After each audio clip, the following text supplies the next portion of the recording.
السلام عليكم كم نجا في خيسان جل رمضان خيسان ويتشورا أران تناوانا جابا كان فيديو في يتشورا إسورا دياس فورا سنتين ورمو بيجرت في يتشورا ورا بيجي إثيوبيا خيسا جروفين وأنا جابا تنفيدي إسين أما ورا بيجي أورما جرتن هندي خيسا ورا بيجي على جرتن شير قوتني أورما بيجي خيسا هندي سنجلت أكار جيتي إرافا يدويتو أرا ورا بيجي خيسا تي في يتشورا وأنا لما أنت نسينيفتي مدير مخوني وأنا كانت في جتة dirqama oromoon biyya ormaa keessa jirtu hundi sheer godhuu qabdi. Maaliif jennaan hundi isaanii akka isin jala dhageeffatanii hiriyoottan keessan saabboottan keessan obboleeyyan keessan hundi namni biyya jiru isin jalatti argee fireendummaa akka walii qabdaniin jechuu isin jalatti argee akka bira geessee argee itti fayyadamuuf jechuudha. Wanni sun maal jennaan daataa bilaash ka biyya jiru jechuu biyya Itoophiyaa keessatti akkaataa daataa bilaash itti fayyadamu tola jechuu. Isaawwa tokko malee tola itti fayyadamaniin isiniif maxxansuuf deema ijoollee biyyaatii fi warri biyyaa hundi haa fayyadamu isin ammoo hundi sheer godhaaf akkuma isiniis amma dura waan tola fayyadaman isiniif poosti godhaa turetti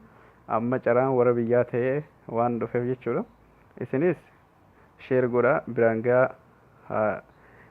haa itti fayyadaman isinin jaa na hordofa ijoolleen biyyaa siimii biyya keessa fayyadamtan siimii biyya keessaa ta'e hundi isiitu jechuudha. Siimii biyyaa hundi ni taate siimii qabdanitti fayyadamtanii daataa toluu akka fayyadamtan ajajja kiyya sirriitti na hordofaa sirriitti na dhageeffadhaa waan hin jiru dura dursitanii foon bakka jiru kananii seentan foonii keessan jechuudha. Sana booda maal gootanii dura istaarii godhattan san booda sagal gootan san booda istaar gootan san booda lama gootan san booda istaar san booda afur achi booda istaar ammallee achi booda takka achi booda istaar achi booda takka achi booda riqicha jechuu riqicha kana ni argitaniimi sirri laalaa sagal istaarii jidduu jijjira urjii jidduu gootanii achi booda dhumarra riqicha gootan sana booda ni dawwaltan ani amma yoon dawwalees wanni kun waan biyyaan an keessa jirutti hin fayyanneef jecha isin ajajja kiyya afaaniin isinitti himaa na hordofaa eega akkana gootan booda ni dawwaltan jechuu kanatti gizee dawwaltan maal jaa kiyyan waan hin daleenneef eega akkas gootan booda isin maaltu isin dhufa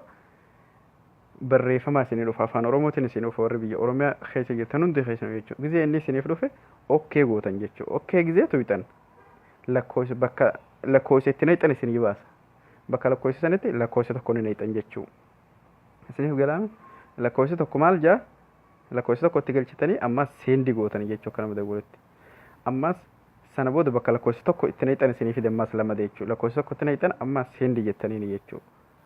yeroo lama lakkoofsa tokko itti galchitanii seendi jettanii mi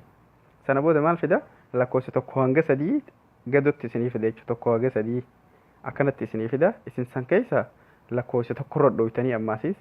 seendi jettanii jechuu gizee akkas jettaniin booda ammaan tan afaan oromootiin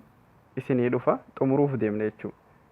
konformi yoo godhuu barbaadde lakkoofsa tokkoon konformi godhi jaa achirra inni jira barreeffamni isinii dhufa yoon ammoo irraa deebuu barbaadde lakkoofsa lamatti galchi jaa amma isin maal godhu deemtan akka fayyadamtan barbaaddanii lakkoofsa tokko tuyxanii seendi jettanii konformi gootan miseejiin isiniif dhufa itti fayyadamtan jechuu sirriitti na hordoftanii eegaanii fi waa hunda fixxanii akkasumatti sagal gootanii istaarii gootanii ammallee istaarii gootanii jechuu irraan isinii deebi'u takka ammallee lama gootanii istaarii gootanii afur gootanii istaarii gootanii ammallee tokko gootanii istaarii gootanii tokko gootanii istaarii tokko yeroo lama goonee tokko goonechan booda riqichatti galchinee eegatti ergine booda barreeffama nuu fida barreeffama nuu fidu sana akkaan amma okkeen jee kanatti okkee tuytan san booda bakka lakkoofsa tokkotti galchitan daashii isinii fida jechuu bakka duwwaa lakkoofsa tokkotti galchitan itti ergitan sana booda ammas bakka lakkoofsa tokko itti galchitan isinii fida ammas lakkoofsa tokko itti galchitan sana booda lakkoofsa tokko hanga sadii isinii fida tokko hanga sadii keessaa lakkoofsa tokko itti galchitan lakkoofsa tokko gizee galchitanii seendi itti jettaniin ganaa konformi godhi isin jabas miseejiin see dhufuudhaaf konformi godhi jaa lakkoofsa tokkoo fi lama sii fida ati lakkoofsa tokkoon konformi goota gabaabumatti lakkoofsa tokko jechuudha akkasii ijoolleen biyyaa hundi keessanuu ajiyya kiyya kana jala deemaa wanni isinii dhufa kan kompiitarri isiniif ergu afaan oromootiin itti fayyadamaan isiniin jaa ijoolleen biyya ormaa keessa jirtan ammoo wanni isiniin jahu sheer godhaatiiti oromoo biraan gaa isiniin jaa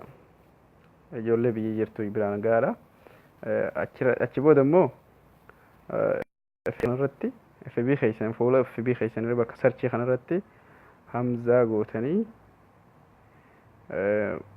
sorry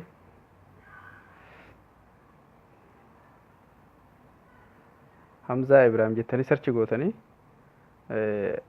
waan ani isiniif gadhiisu jechuudha. Waan ani isiniif gadhiisu akkana hordoftan isiniif dhaameetiin jira jechuudha. Hamzaa gootanii gizeenii fi FB'n kiyya isiniif ba'ee bakka kana dhuftanii filoo godhatanii nu hordoftan jechuudha. Ammallee achumaanuu YouTube keessan ni galtu. YouTube keessan eega galtan booda bakka sarchii kanarratti